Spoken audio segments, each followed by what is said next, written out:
Today 7 hours and 9 minutes, climbing to a final altitude of 41,000 feet. If you wish to follow the progress of the flight, you can do it in the entertainment system in the screens in front of you.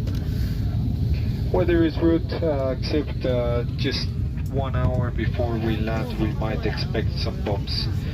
So the seatbelts might come on, and whenever you see the seatbelt signs on, please be seated with your seatbelt fastened and follow cabin crew instructions.